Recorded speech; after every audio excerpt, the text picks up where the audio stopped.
Good morning, it's Tuesday the 28th of November here in London. This is the Bloomberg Daybreak Europe podcast. I'm Caroline Hepker. And I'm Stephen Carroll. Coming up today, Israel and Hamas agree to maintain a pause in fighting as more hostages are released. Elon Musk sits down for talks with Netanyahu in a bid to quell accusations of anti-Semitism. Plus, a special report on how Europe's once crisis-torn periphery has been transformed into the darling of the bond market. Let's start with a roundup of our top stories. Israel and Hamas have agreed to extend a ceasefire until Thursday morning as freed hostages continue to arrive in Israel. Under the initial deal, Hamas agreed to free 50 captives in exchange for the release of 150 Palestinian prisoners. The extended truce is expected to sustain the daily ratio of hostages and prisoners being released by both sides. John Kirby is the spokesman for the US National Security Council. This humanitarian pause has already brought a halt to the fighting, together with a surge of humanitarian assistance. Now, in order to extend the pause, Hamas has committed to releasing another 20 women and children over the next 2 days. We would, of course, hope to see the pause extended further. Kirby spoke after President Joe Biden said he wanted to prolong the pause in the war, which has killed thousands of people and inflamed tensions in the Middle East and beyond. Elon Musk says that he'd like to help rebuild Gaza after the war with Hamas. The billionaire Tesla CEO made the comments in a conversation with Israeli Prime Minister Benjamin Netanyahu whilst on a visit to the country on his social media site X. Those who are intent on murder must be neutralized. Then the propaganda must stop. That is training people to be murderers in the future, and then making Gaza prosperous. And if that happens, I think it will be a good future. Well, I hope you'll be involved in it, and I'd love to help. Musk's Israel visit appears to be an effort to diffuse a growing backlash over the billionaire's endorsement of an anti-Semitic tweet last week. Corporations including Apple and Walt Disney stopped advertising on X over concerns of increasing anti-Semitism and hate speech on the site since Musk purchased it. Saudi Arabia is asking others in OPEC Plus to reduce their oil production quotas. Bloomberg's Anne Cates reports. Saudi Arabia has been making a largely unilateral supply cutback of 1 million barrels a day since July and is now seeking further support from other OPEC Plus members, but some countries are resisting. The 23-nation alliance faces pressure to intervene in crude markets following a 17% drop in prices over the past 2 months amid plentiful stockpiles and a darkening economic backdrop. The oil market could weaken even more in 2024 with forecasts of a new supply surplus. In Washington, Ann Cates, Bloomberg Radio. Now to some UK news. Inflation in shops has fallen to a 17-month low as retailers fight to attract shoppers ahead of the Christmas period. The British Retail Consortium said that inflation slowed to 4.3%, down from 5.2% in October. It's the 6th month in a row that the trade association has recorded declines. However, the lobby group said that there was no guarantee that inflation would keep falling, with higher taxes and wage increases pushing up costs. Meanwhile, homebuyers in the UK are securing bigger discounts as more sellers cut prices. Bloomberg's Tiwa Adebayo has the details. The property portal Zoopla says the gap between asking prices and actual sale prices rose to a 5-year high in the first half of November. The average discount was 5.5%, but 1 in 4 buyers secured a reduction of more than 10%. The biggest discounts were found in southern England. In London and the southeast, the average was 6.1%. Zoopla says increased supply means sellers will have to price their properties, quote, realistically to attract interest. The news comes as the average number of homes for sale per estate agency has risen to its highest level in 6 years. In London, Tiwa Adebayo, Bloomberg Radio. In a moment, we'll be looking at how the markets have been reviewing a reversal of the fiscal fortunes of countries in the euro area. Alice Atkins will join us with that story in just a moment. But another one that caught our eye this morning. It's that time of year, Caroline. Words of the year. The Merriam-Webster dictionary has chosen authentic as its word of the year. Okay, well, it's our favourite, obviously, on radio. Indeed. Crafting a language. Authentic, well, I can understand that given the AI, difficulties misinformation, of understanding what is actually real and what is not real in the world right now. It's pretty confusing, I suspect. Yeah, for most of us, yeah. Merriam-Webster's editor-at-large says that the line between real and fake has become increasingly blurred, and as a result, in social media and marketing, authentic has become the gold standard for building trust. Other words, though, that stood out during the year included dystopian, indict, and coronation. Oh, that's going back to the summer. Okay, there's a little ray of hope in there somewhere. for people in the UK also, that an important one. Okay, very interesting story on the Bloomberg terminal then.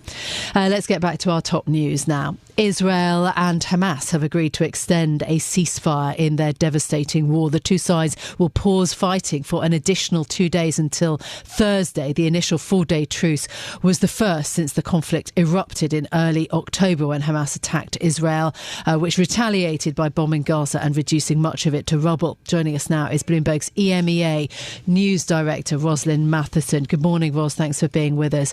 Do we know any more about the plan for Hamas to free more hostages and Israel to release more prisoners?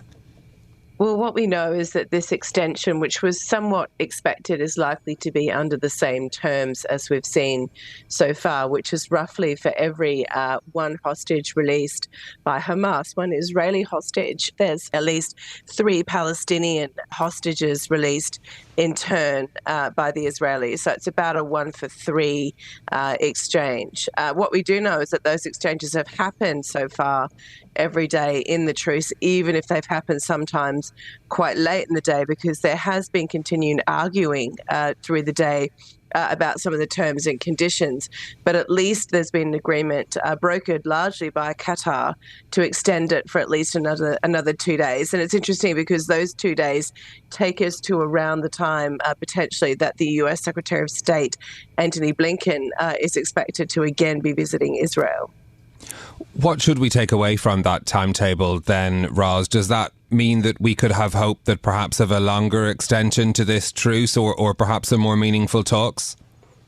We could see clearly that there's been calls by the US and others, including behind the scenes, no doubt, to extend the truce for as long as possible. That's also not just to allow for the hostages to be exchanged, but also to promote humanitarian aid to come in through that Rafah crossing from Egypt into Gaza and to move north. So it's also about alleviating the humanitarian situation inside Gaza, which is something the US now is particularly focused on. So the timing of the visit's interesting because it might mean that you can see continued US pressure on Israel to extend the truce. He was already in the region. He's going to a NATO meeting in Europe and then likely on to the COP climate summit. So it does make sense to be stopping off. But it is, I think, his 3rd visit there already since the war broke out. Yeah, absolutely. NATO foreign ministers convening in Brussels. Amid the war, Elon Musk was pictured, and we heard an excerpt there of his conversation with the Israeli Prime Minister. He has said he would like to help rebuild Gaza, and Starlink, of course, has become hugely important, certainly in the Ukraine war. What do you make of Elon Musk? Well, it's interesting to see that Elon Musk made that visit in the end after weeks of claims that his site, Twitter, known as X, was sort of not doing enough to damp down on anti-Semitic commentary in the aftermath of Israel's move into Gaza. But it seemed to me to be a bit of a throwaway line. He did it in an X space with the Israeli Prime Minister. And he said, oh, sure, I'd like to help rebuild, but he didn't offer any specifics around what that might look like in terms of aid. We've also seen him say similar in Ukraine and not a lot of follow through there so far. What he does do is deploy Starlink to great effect. That's helped Ukraine on the battleground. He's talking about Israel's use of it in Gaza. Equally, at the same time, he does get to then learn from the battlefield through Starlink. So it's not a completely humanitarian donation on his part to be doing that. It enables his business to learn and grow as a result on the battlefield. But yeah, not a lot of specifics from him so far about what he would like to do to help. Ross, thinking about the diplomacy across the region on this as well, you mentioned the importance of Qatar in negotiating this truce and the extension of this truce. How are those relations now between Israel and its neighbours as we look to the extension of this pause and to what might happen next when it comes to the future of Gaza? Well, it's interesting because you did hear the Israeli Prime Minister yesterday in that X space talking about the future briefly of the relationship with Saudi Arabia, and saying that he believes that there's an opportunity still there to completely reset ties. That had been on a bit of a delicate path in the run-up to this war. There'd been some steps for them to move towards potentially normalisation. He seems to indicate that he still thinks that's possible at some point down the track. We do know that Qatar is seen as a pretty decent broker in all of this. Egypt as well. Certainly they're able to carry messages between Hamas and Israel. And so there has been that role of those states in all of this. But we do know at the same time that the Arab states in particular have been expressing strong concern about Israel's activities inside Gaza and, of course, the humanitarian situation there, and demanding an extended ceasefire. So that's certainly something where the pressure is coming also on that from the Arab states. Yeah. Ros, thank you so much for being with us this morning. Bloomberg's EMEA News Director Rosalind Matheson on the extension of the Israel-Hamas temporary ceasefire. I want to turn to another story now. It's been just over a decade since a series of fiscal crises almost broke the euro, but a remarkable role reversal is now underway across the region. Back then it was the so-called periphery countries running up massive debts. Now it's the core nations of Germany and France which are facing a deadlock over budget positions and testing the European Union's fiscal guidelines. Joining us now to discuss is Bloomberg's Alice Atkins, who's been looking at how this has been playing out across markets. Alice, great to have you with us on the programme. How has the investment community reacted then to these diverging outlooks? Morning, Stephen. Well, the tables have really turned since the European sovereign debt crisis over a decade ago. You know, back then, parts of Europe's periphery, like Greece, Portugal, Ireland and Spain, they had huge debt loads and many of them faced bailouts. And now, years of austerity in the aftermath to those bailouts has seen these countries reform their fiscal situations to the point where they're actually outshining some of the traditionally safer peers like Germany and France. And this is being reflected in markets, and global investors are opting to buy into parts of Europe's periphery over the traditionally safer bonds issued by France and Germany, on the view that parts of the periphery will outperform next year and bring better returns. So you've got the likes of JP Morgan, who's overweight Spanish debt, Neuberger Berman also likes Spanish debt, as well as Portuguese and Greek debt, and then Goldman Sachs and SocGen have also been forecasting that parts of the periphery will outperform next year. Yeah, I mean, it's staggering, isn't it, that change? What do they see supporting then the outperformance? Why? So ballooning debt burdens and the question of how that supply is going to be absorbed is something that's been rattling global bond markets globally. We've seen it in the US Treasury market, and it's certainly in play here in Europe too. And it seems that these investors are taking confidence that there's a lot less issuance coming from some of the smaller peripheral economies next year than there is from the likes of France and Germany. So there's around 50 billion euros coming from Spain, Portugal and Greece next year, but there's almost 4 times that coming from France and Germany. And alongside these better fiscal positions and less issuance, with parts of the periphery on track for primary surpluses. They're also on course for better growth rates. So Ireland, Greece and Spain are set for, nearly double or even triple the German GDP growth rate next year, according to what the European Commission is forecasting. Now, as always, there are divergent opinions in markets as well. What's holding some investors back from leaning into this peripheral debt? So while it is an attractive opportunity in terms of the fiscal position and better growth rates, the issue is that for some of these smaller peripheral economies, there is just much less debt available to buy. So because of all the reform and austerity programs that these economies have gone through, there's much less debt available for investors. So, for example, Greece, 76% of Greek debt is still funded by the European Stability Mechanism. So that's why, even though it might be an attractive opportunity, there's less issuance available for investors to get their hands on.